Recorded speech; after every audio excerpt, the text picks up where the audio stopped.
All right, so here's what we're going to do. We're going to do 8.5, solving quadratic equations by square roots.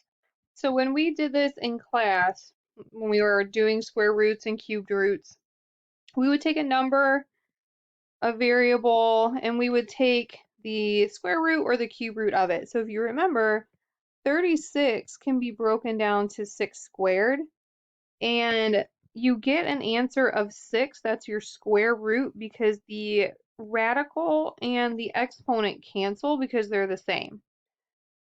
So that's why for square root of x squared, you get x. Okay, that's the square root of x squared. Same with the cube root. So if you remember the cube root, if you want something, you can really see, like 27 is a perfect cubed. We have the cube root of 3 cubed. The cube root goes away because of the cube up top. So your answer will be 3. So basically, whatever the root is, that's your answer. And that's what we're going to be doing today. We're not going to answer that question. That's what we're going to do today. We're going to take our quadratics and we're going to try to take some roots and find some answers. All right, so for like number one, x squared minus 49 equals 0. That is a difference of squares. So if I asked you to factor and solve, you would take your x plus 7, x minus 7, still equal to 0, and you would tell me that my answer is a positive 7 or a negative 7. But now I'm asking you to use square roots. So what we're going to do is with problems like number 1, we're going to add 49 over, so we get x squared equals 49, and I'm going to take the square root of both sides. So before now, you've squared both sides. Now we're taking the square root of both sides. So this square and this root cancel, and you're left with x. And the square root of 49 is a positive 7, or it could be a negative 7, because negative 7 times negative 7 can give you a positive 49. So you do still get the same answers. So this can be more convenient to use for problems like the next one we're going to talk about, number 3. So number 3, if you look at it, we've got this binomial and it's being squared and it equals 41. So now if we did not do square roots, okay, if you did not do this, you don't need to write this down, I just want to show it to you. If we did not do the square root method, okay, we're going to do square root method, but if you did not, it means you would have to expand, you would need to FOIL, okay, hoping that you did all of that right because you guys are rock stars and I know you can do it. Subtract 41 over,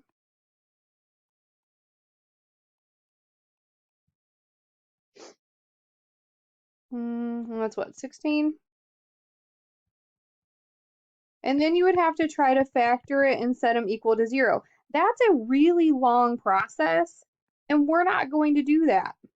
We're going to simply take the square root, because we have, this is all by itself right here, this whole group, and the whole group is being squared. We're going to take the square root of both sides, which allows the square and the root to cancel. So you're left with x plus 5. And then the square root of 41, we don't know what that is because it is not a perfect square. So we're going to leave it as plus or minus whatever that number is, because if you pull up your calculator, that's not going to give you a pretty number. And we are not going to write out the decimal for that number because it's not exact. So when your calculator comes up, like mine just did, square root of 41 gives me this long decimal, and I don't want that. I want a perfect, nice, simplified answer. So I'm going to leave it as plus or minus 41. I'm going to subtract my 5 over. So my whole answer is going to be x equals negative 5 plus or minus negative 41. So this does give me two answers. It gives me a positive, a negative plus root 41, or a negative minus root 41. So I do still get both of my answers. I just wrote them shorter, so I don't have to worry about that. So that's a lot less work than having to expand FOIL, combine like terms, try to factor it, hoping you can factor it, and then going from there, because this would not have been very nice to do. Real quick on number 6, if you're watching the video, that needs to be an exponent up there in 2. So that's how we're going to do this. So we're going to jump down, we're going to do number 5. Okay, we're going to look at number 5. Number 5 and number 3 are very similar. Okay, the only difference is we have this 5 out front. You cannot take the square root in your very first step if you have a number out front like we do here. You can't do it. It's not allowed. It's against the rules. Okay, this group that I'm highlighting in yellow, this x plus 4, the whole thing squared, has to be completely by itself before you start square rooting anything. Okay, so we are going to get rid of the 5 by dividing everything over. Okay, so 5 divided by 5 is 1. So now I have a x plus 4, the whole thing squared on the left side, and then 125 divided by 5 is 25. Okay, now that this is completely by itself, there's nothing adding, subtracting, multiplying, or dividing with it, I can take the square root of both sides and not do my order of operations incorrectly. So now that my root and my square cancel, I have an x plus 4. This 25 is a perfect square, but you will still write the plus or minus 5 because 5 times 5 gives you 25, and negative 5 times negative 5 gives you a positive 25. All right, so make sure that you have this plus or minus because it has two answers because it is a quadratic. Okay, so subtract your 4 over. So now, unlike number 3, we did get a perfect square, which means we got a perfect square root. So you need to tell me negative 4 plus 5 what that is, and you need to tell me negative 4 minus 5 what that is. So here you should get a 1, and the other one you should get a negative 9, which means that my answer should be 1 or negative 9 for this quadratic. Okay, both of those will work one at a time. All right, so that's how you would do one like that one. You have 1 where you need to move it over and take the square root. We did that together.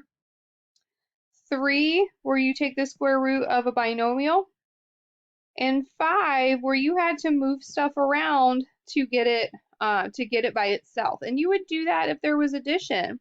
So for example, if for number 5, I'm going to scroll over here. If for number 5, if we had x plus 4 whole thing squared equaled, oh no, hold on,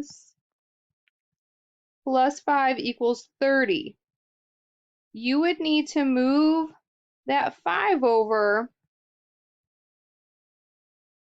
to solve it, okay? So whether you have a number out front of it or being added or subtracted behind it, you need to get this alone before you can do anything. All right, it's got to be alone before you start taking the root of stuff. All right, so those 3 examples, make sure you have those. For your homework, you're going to take a look at homework 8.5. There are some word problems in here, okay? There's only a couple. You are going to do all 1 through 6, okay? Answers, so you can check them, are in our Google Classroom. So make sure you're checking your answers. All right, if you have any questions, come to our office hours. All right, come to office hours and ask questions. Have a good day.